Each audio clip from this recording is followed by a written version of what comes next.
Secrets, people love them more than the truth. They lock them away, bury them under smiles, dress them up with excuses, and pretend they never existed. Families especially. Oh, families are experts at hiding things. They call it protection, they call it love, they call it sacrifice. But what it really is fear. Fear that the truth will tear apart the little picture, perfect image they've painted. Fear that if you knew what was hidden, you'd never look at them the same way again. The truth hidden in silence is louder than any spoken word. Because silence carries weight, it presses on the chest. It lingers in the room like smoke that refuses to clear. People think words wound, but silence. Ah, silence. That's the blade that doesn't need to be seen. It slices quietly, invisible. But every cut is deeper because you were never allowed to scream. A spoken lie can be challenged, shouted against, broken apart with evidence. But a silence keeps you awake at night. It toys with your mind. It forces you to create answers that might not even exist. That's the trick of it. Silence makes you complicit in your own torment. You fill in the blanks with your fears, with your doubts, with your suspicions. And every time you do, the silence wins. The truth hidden there festers. You might not see it, but you feel it.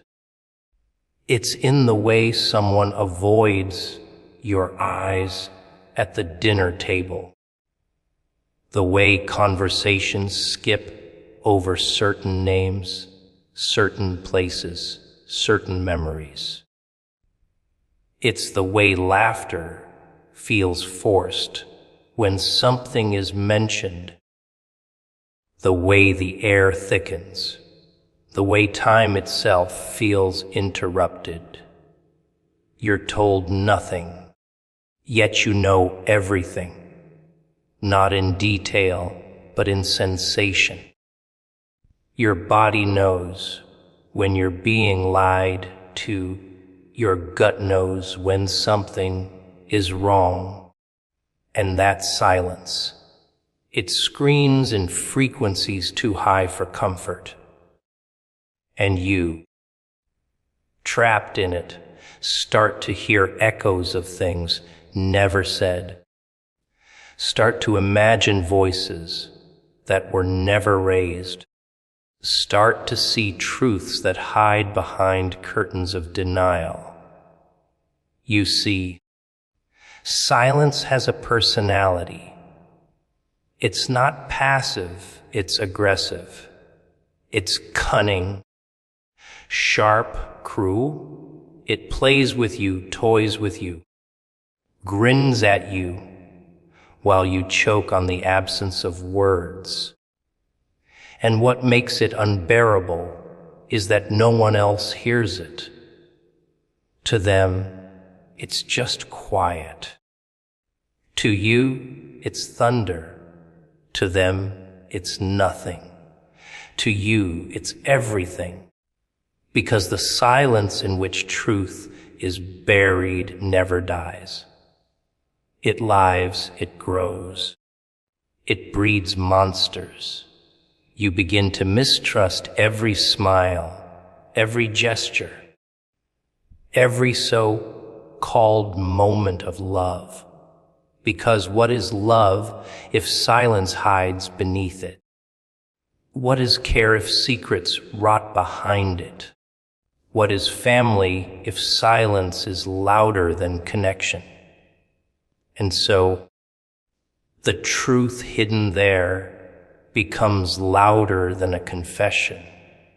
It makes you restless, suspicious, paranoid, and maybe you're right to be. Because every silence means someone benefits. Someone decided you don't deserve to know, that you can't handle it, that your place is to sit quietly in the dark while they hold the candles. Every silence is a hierarchy, and you're always at the bottom. They keep the knowledge, they hold the power, and well, you get to feel the weight of absence crushing your lungs. Silence is never neutral. It's weaponized.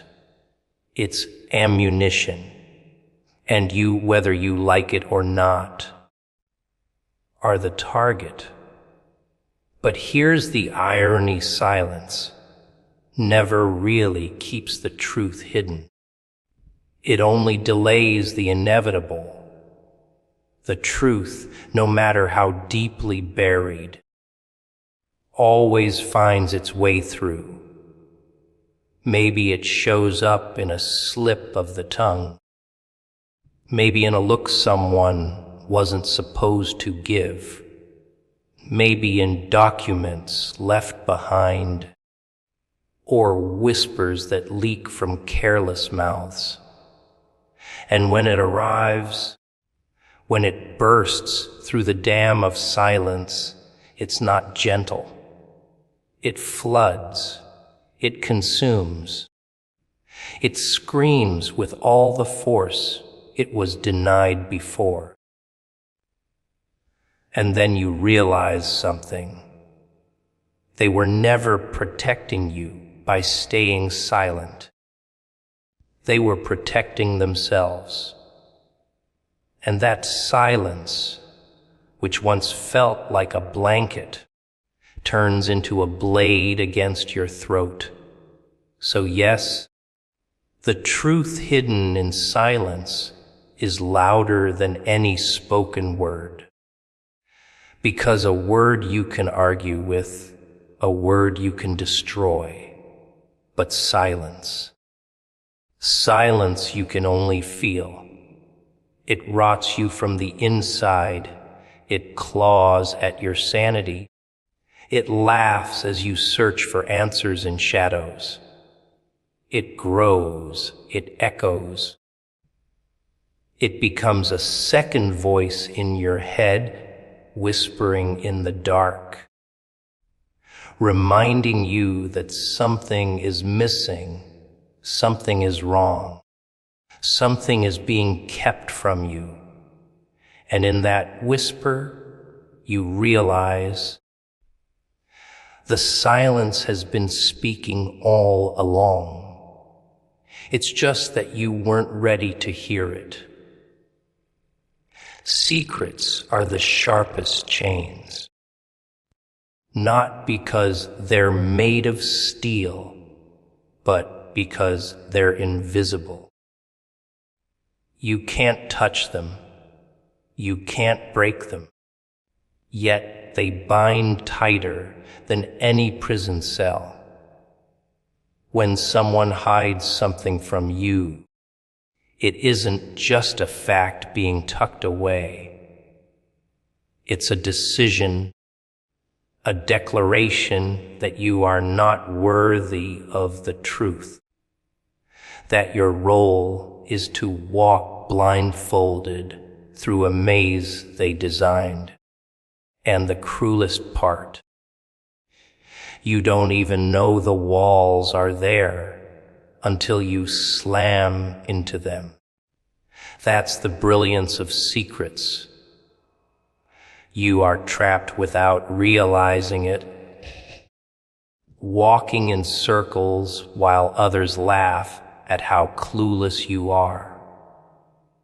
Every secret has a cost. It might feel like nothing. When it's first hidden, just a little omission, a small detail swept under the rug. But time is merciless. Time fattens secrets, makes them heavier, uglier, and eventually they don't stay where they were buried. They grow roots. They seep into everything. Conversations, relationships, even the way you see yourself in the mirror. You think you're living free, making choices, being you. But are you?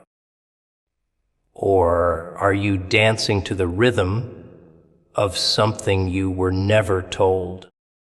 Because secrets don't just hide truth, they steal choice.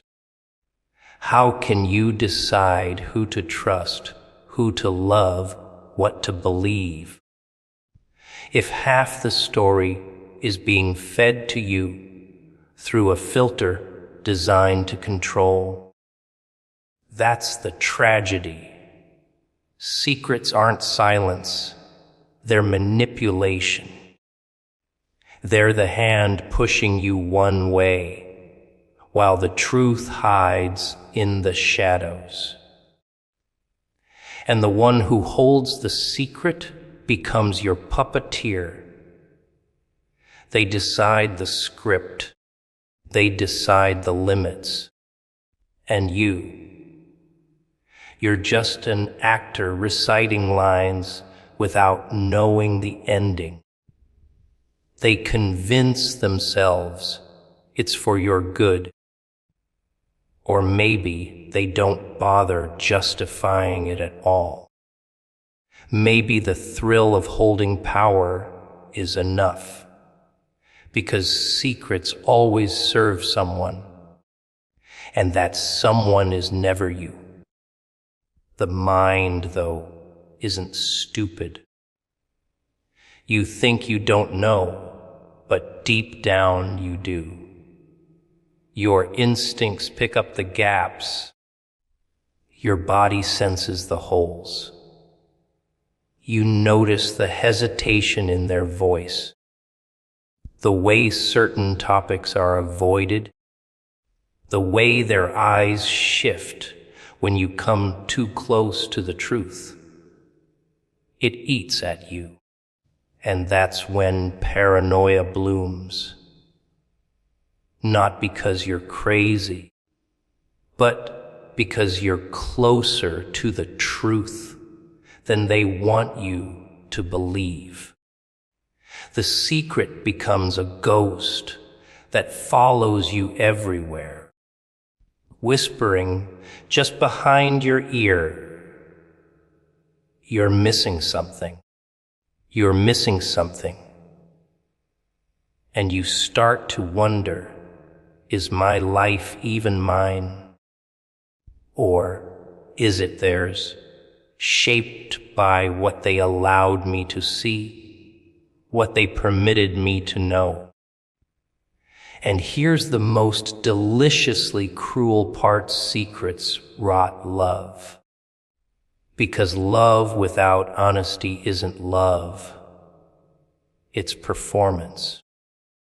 You can't truly connect with someone when they're hiding behind locked doors.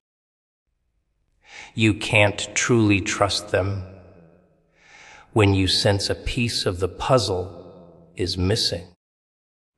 And when the truth finally comes out, and it always does, it doesn't just break trust. It rewrites everything. Suddenly, every memory becomes a question mark. Every smile, every hug, every moment of comfort.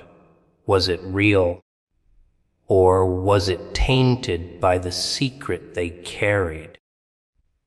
The betrayal, isn't just in the secret itself, but in the years they let you live blind, the moments they watched you suffer without giving you the key that could have freed you.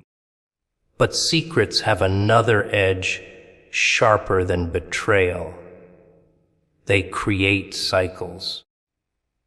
What is hidden from you, you eventually learn to hide from others, because secrecy is contagious.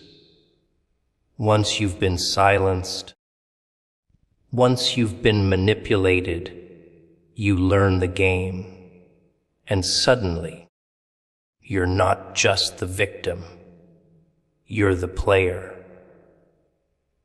You start hiding pieces of yourself, bits of truth, fragments of your soul. You start feeding others the same poison you were given. Because if the world is built on secrets, why should you bleed in the open? Why should you hand over your truth when no one ever handed you theirs? And so the game continues. A world of locked boxes, of veiled eyes, of carefully crafted words. Everyone pretending, everyone hiding, everyone afraid. And the real tragedy, some secrets, the biggest ones, aren't even about betrayal or shame. They're about identity, about who you are, about where you came from, about why things happened the way they did. And when you find out, if you ever do, you realize you weren't living your story. You were living theirs. And that's the cruelest chain of all. The secret that robs you of yourself. The one that leaves you staring in the mirror, wondering if the person looking back was ever real or just a mask crafted by someone else's silence. Truth is a funny little creature, isn't it? It hides in plain sight, laughs behind curtains, slips through cracks, and still manages to stare you in the face when you least expect it. You can run from it, deny it, even try to bury it under layers of lies and excuses. But the truth doesn't die. No, it waits, patiently, like a shadow clinging to your every move, silent, persistent, unshakable. People think they can control it, twist it, make it serve their purpose. But truth isn't a pet you keep on a leash. It's a beast, wild and untamed. And when it decides to break free, it does so with claws sharp enough to shred illusions to pieces. What's fascinating is how fragile people are when the truth finally bursts through their carefully constructed lies. They beg for honesty, but when they get it, oh, they choke on it. Because the truth isn't polite, it isn't pretty, and it doesn't ask permission before tearing apart the fantasy you've been clinging to. Most people don't want truth. They want comfort dressed up as honesty. They want words that validate their delusions, not facts that dismantle them. That's why lies are so addictive. Lies whisper sweetly, lull you to sleep, tell you everything's fine while the ground beneath your feet is already crumbling. The truth, on the other hand, slaps you awake. It screams. It makes you confront things you'd rather not see. And that's why most choose the lullaby over the scream, until the day the scream becomes unavoidable. The truth has a peculiar way of revealing itself at the worst possible moment.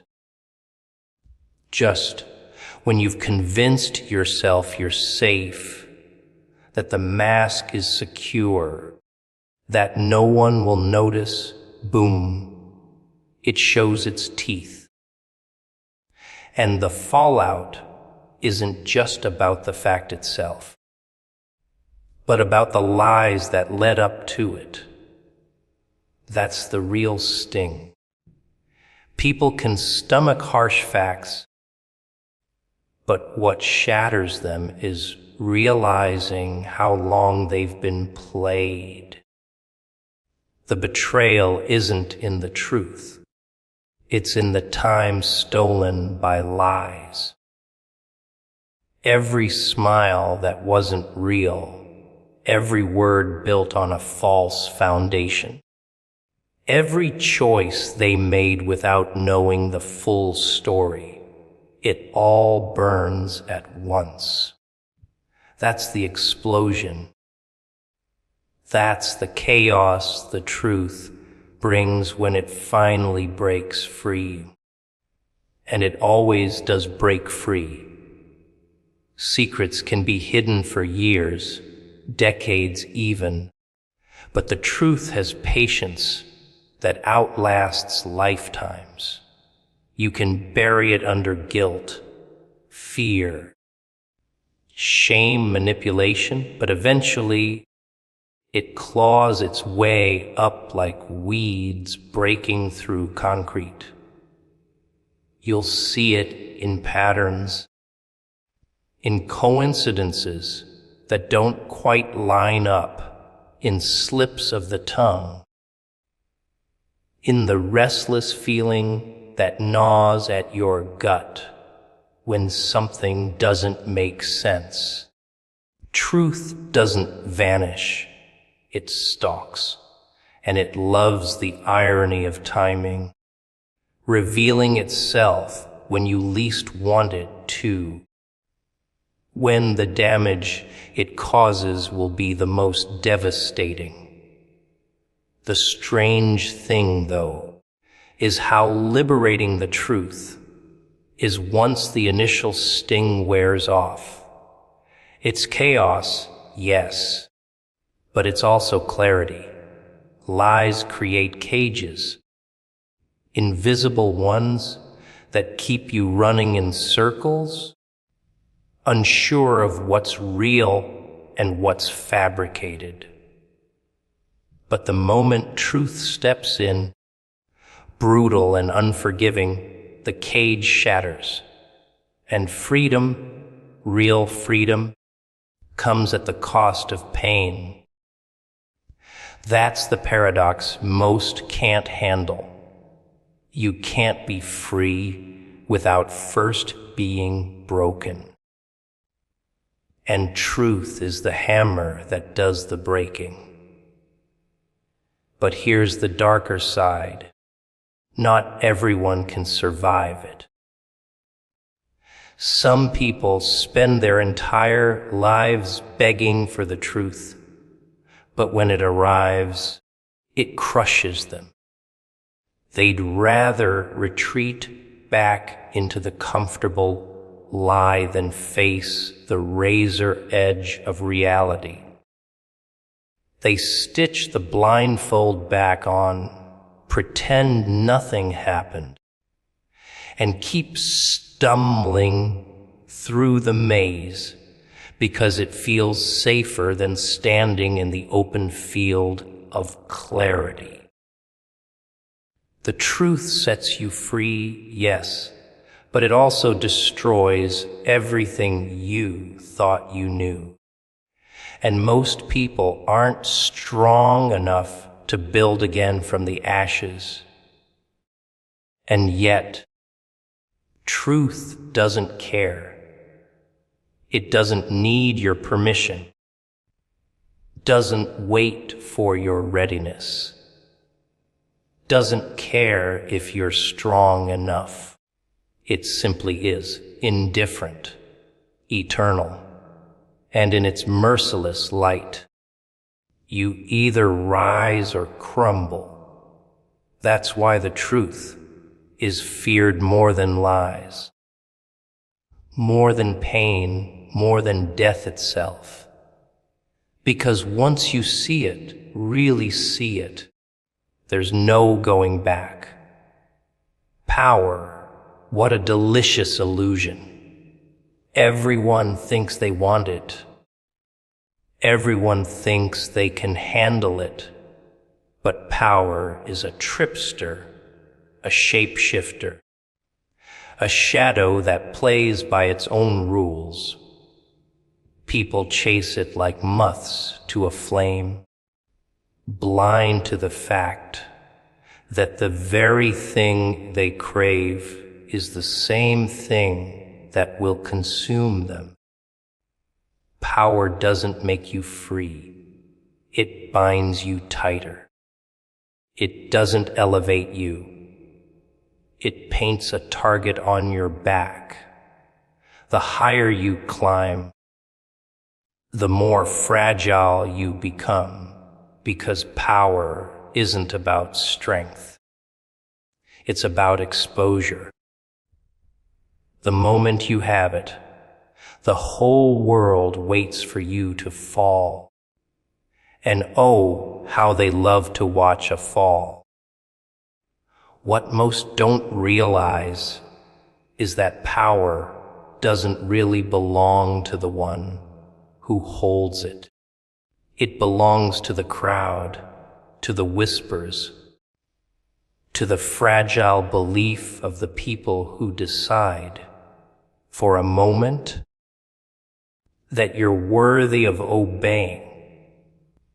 You think you're in control, but all it takes is one shift in perception, one rumor, one betrayal, and suddenly the very hands that lifted you up are the ones dragging you down. That's the great joke of power. It isn't yours. You're just renting it temporarily until someone hungrier, colder, or smarter decides to snatch it away. And then there's the corruption. The sweet poison that drips slowly, almost invisibly. Power promises clarity, but it clouds the mind. It whispers lies that feel like truths. You deserve this. You're untouchable. You can bend the rules. You can bend people. And bit by bit, Saturday, such an innocent little word, isn't it? The day people wait for all week. The day they think belongs to freedom, fun, laughter, chaos in the streets. But what if I told you this Saturday isn't like the others? What if I told you stepping outside isn't just a stroll, it's a gamble? The air will feel different. The silence will be heavier. The world will look the same, but it won't be the same. Most won't notice it. They'll laugh, drink, wander, as if nothing's wrong. But something's wrong, very wrong. Ah, Saturdays, funny little days, aren't they? Everyone thinks they own them. Shopping bags dangling from sweaty palms, kids dragging their parents to noisy parks, friends laughing too loud over coffee cups they can't afford. Saturday is like the crown jewel of the week. The moment people convince themselves life is under control. Why made it through the grind now? Let's breathe. That's the illusion. The world tricks you into thinking Saturdays are harmless, predictable, ordinary. But ordinary is the mask chaos wears when it doesn't want you to notice its teeth. And this Saturday, it doesn't just have teeth. It's got a knife tucked behind its back, waiting for you to look the other way. The illusion of a safe Saturday is what keeps people blind. You wake up, you plan, you assume tomorrow is promised, and Saturday bends over backward to make you believe that. It hands you sunshine, maybe a cool breeze, maybe a sale at the store, maybe a friend calling out of the blue. It sprinkles all the comforts on top, makes you feel like you're untouchable, like this world owes you one good day.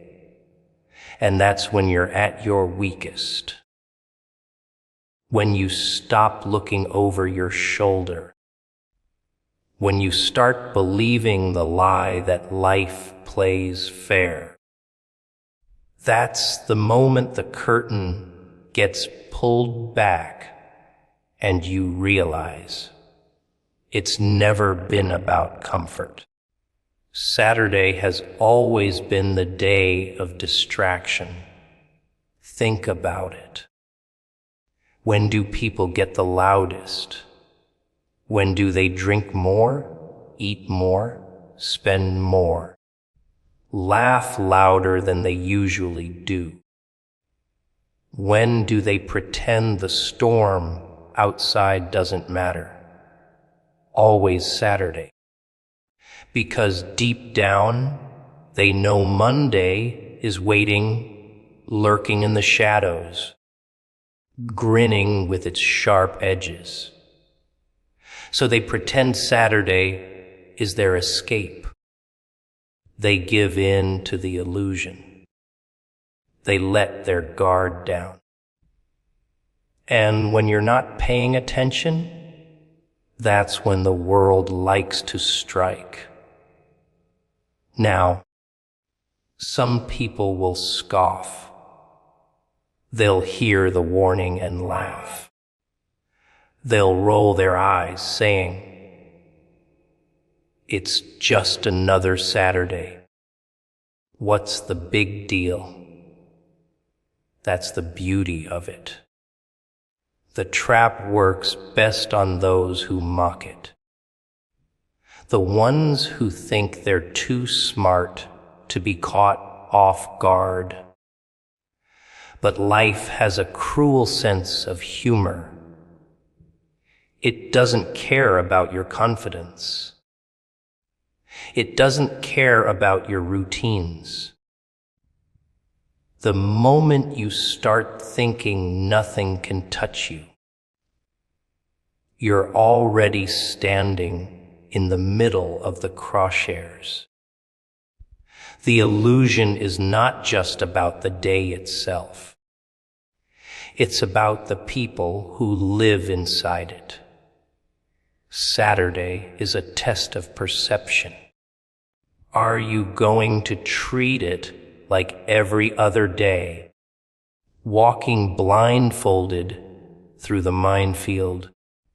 Or will you stop and ask yourself why this day feels a little too polished, a little too staged, a little too quiet in its own noise? See, the silence behind the laughter is what matters. The tension hiding behind the good weather. The warning that creeps in when you stop long enough to listen. But people rarely listen. They want the comfort of the illusion. Because the truth, that Saturday could be the day everything changes, is too heavy to carry. And here's the cruel part. The illusion doesn't shatter loudly. It doesn't scream in your face. It slips in quietly in the middle of your normal routine. You're pouring coffee, and suddenly the power goes out. You're laughing with friends, and suddenly there's sirens. You're scrolling on your phone, and suddenly the ground shakes. The collapse doesn't ask for permission. It doesn't wait for you to finish your fun. It cuts through the illusion like glass breaking in a crowded room. 1 second, you're comfortable. The next, you're staring at the pieces, realizing you should have stayed inside when the warning whispered through the noise. So, the illusion of Saturday, it's not just dangerous, it's seductive. It wants you relaxed. It wants you numb. It wants you distracted. It wants you blind to the cracks forming underneath your feet. And if you're not careful, if you're too busy chasing the promise of an ordinary weekend, this Saturday might not just be another day on the calendar. It might be the day you learn the hard way that nothing was ever ordinary to begin with. People don't realize how fragile their routines are until the floor caves in. They think life is built on solid ground, steady, predictable, like a staircase that will always have the next step waiting. But the truth, the steps are rotten, and one wrong move sends you tumbling. And here's the sick part. Most of the time, the collapse doesn't come from the outside. It comes from inside. Not the storm, not the earthquake, not the blackout. It's you. Your choices, your habits, your blind trust in the rhythm of days. That's what eats away at the floorboards until it can't hold your weight anymore. Think about it. People cling to their routines like lifelines. Wake up, brush teeth, check phone, go to work, complain, eat, scroll, sleep, repeat. They worship the rhythm because it makes them feel safe. But the rhythm is a cage, and cages don't protect you. They trap you. You stop noticing the cracks in the walls because you're too busy pacing in circles. You stop questioning the silence because you've trained yourself to find comfort in noise. And when the warning comes, subtle, sharp, maybe even obvious, you ignore it. You shrug it off because it doesn't fit into your carefully scheduled loop. That's the fatal flaw of routine. It blinds you to the fact that the world isn't following your schedule. And when the collapse comes, it doesn't knock politely. It slams. It rips the rhythm apart.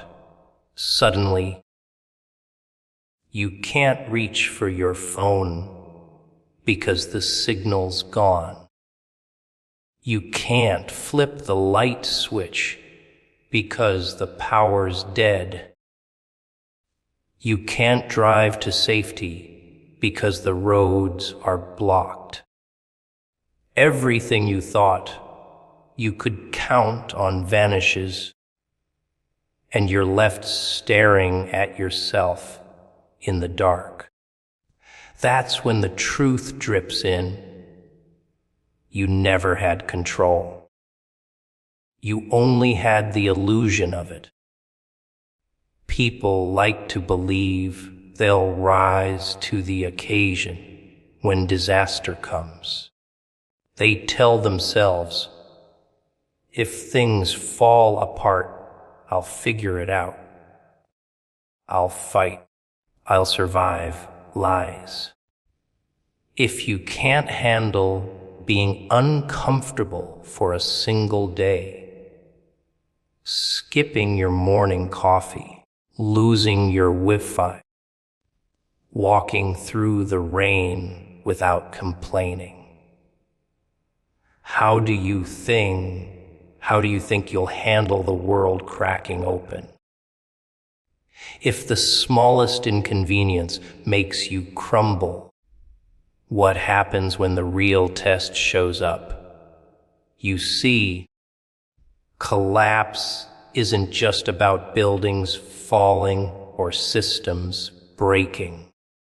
Collapse starts inside when discipline rots, when comfort takes over, when you get so used to the routine that you can't function without it. That's the part nobody wants to admit. Collapse is personal. It doesn't wait for society to crumble. It starts in your own decisions. The alarm clock you ignore, the warning signs you laugh off, the opportunities you push away because they feel too hard. Every lazy choice is a brick pulled from your foundation. And one day, without warning, the structure gives out. That's when you realize you didn't lose everything in a single moment. You'd been losing it slowly, every day, by pretending nothing was wrong. And there's something beautiful in that horror. Because once you see it, once you admit you've been living on rotten boards, you can't unsee it. The collapse forces you awake. It rips the comfort out of your hands and shows you how weak it made you. That's the gift buried in the chaos. But most people will never dig for it. They'll scream, they'll panic, they'll beg for someone else to rebuild the world for them. And in doing so, they'll miss the point entirely. The collapse isn't punishment. It's a mirror. It shows you who you really are without your routine, without your safety net, without your distractions. Some will look into that mirror and see a coward. Some will see a child pretending to be grown. And a rare few will see the warrior that's been hiding underneath all along. But you'll never know which one you are until the floor caves in, until the comfort's ripped away, until the routine is ashes, and all that's left is raw survival. So the question is never, will the collapse come? It's already coming, always coming in ways big and small. The real question is, will you see it for what it is, or will you keep pretending your rotten staircase will hold your weight forever? Fear. That's the quiet little monster that lives in everyone's chest. Most people pretend they've got it under control, like it's a pet they can leash, feed, and hush whenever they want. But the truth, fear doesn't serve you. It owns you. It puppeteers your thoughts, your choices, your very steps. And you don't even notice, because it wears such convincing disguises: responsibility, caution, common sense. Oh, the masks are endless. But underneath, it's always the same thing, fear whispering. Don't move. Don't risk it. Don't change. Fear is clever. It doesn't always scream. Sometimes it whispers in the sweetest tones. You call it being realistic.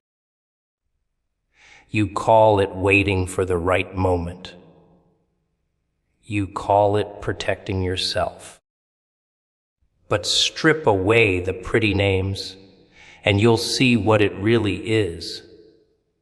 A chain.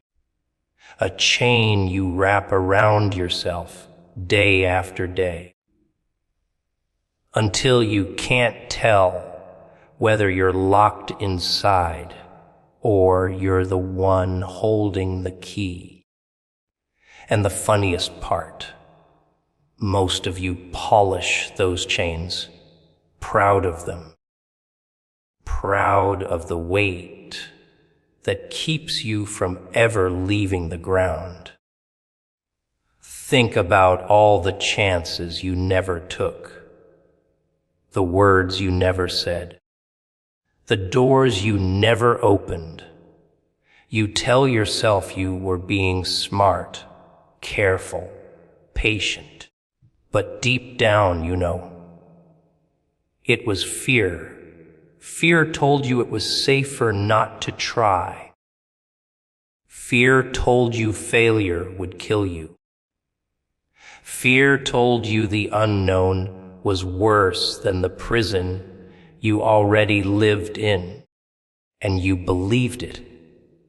You obeyed it. You lived as its servant, and you still do. And here's the irony. Fear doesn't keep you safe. It keeps you weak. It doesn't protect your future. It steals it.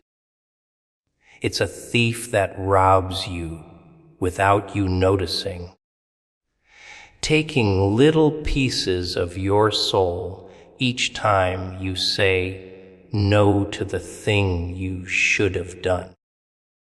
And when you finally look back at your life, when the hair is gray and the body is tired, you'll see the empty spaces where dreams should have been. You'll see a graveyard of possibilities, and every tombstone will have the same name written on it: fear. But here's the trick that fear doesn't want you to know. Fear isn't real in the way you think it is. It doesn't come from the world outside. It comes from you, from your mind, from the little stories you tell yourself about what could go wrong. Fear is a hallucination you live inside of, one you keep feeding with your thoughts.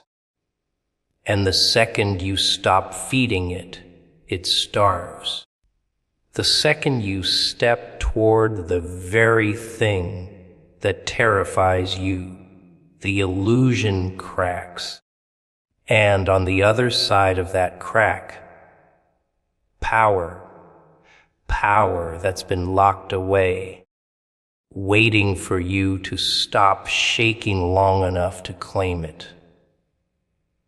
Most people never see it. They live and die in cages made of their own fears, convinced the bars are real, convinced escape is impossible. They don't realize the bars vanish the moment they stop believing in them. And the saddest part, they don't just waste their own lives. They pass the fear down to their children, to their friends, to anyone who listens. Fear spreads like a virus, infecting every dream it touches, until entire families, entire generations live under its weight. But some decide they've had enough. Some decide they'd rather feel the burn of risk than the slow rot of safety. Those are the ones who find freedom. Those are the ones who learn that fear only ever had as much power as they gave it. And when they finally rip the mask off fear and stare it down, they laugh, because it was never a monster at all. It was a shadow, a trick of the light, a ghost made out of their own imagination. And once you've seen that, you can never go back. You can never unsee how flimsy fear really is. The things that once held you prisoner suddenly look pathetic. The doors you never open now look like paper. And every step you take beyond fear feels like fire in your veins, like blood finally waking up. That's the moment you understand what life actually is. Not safety, not comfort, not hiding. Life is stepping through fear again and again until you're no longer the servant. You're the master. People love control. They cling to it like a child clings to a broken toy. They want to know what tomorrow looks like, what people think, how everything is going to turn out. They want guarantees, promises, neat little answers tied up in bows. And when they don't get them, when life throws chaos in their face, oh, they panic. They scream, they crumble. They run for the shadows. But the truth is, control was never real. It was a lie you told yourself to sleep at night. You don't control tomorrow. You don't control the storm. You don't even control the ground beneath your feet. And yet, you behave like the world owes you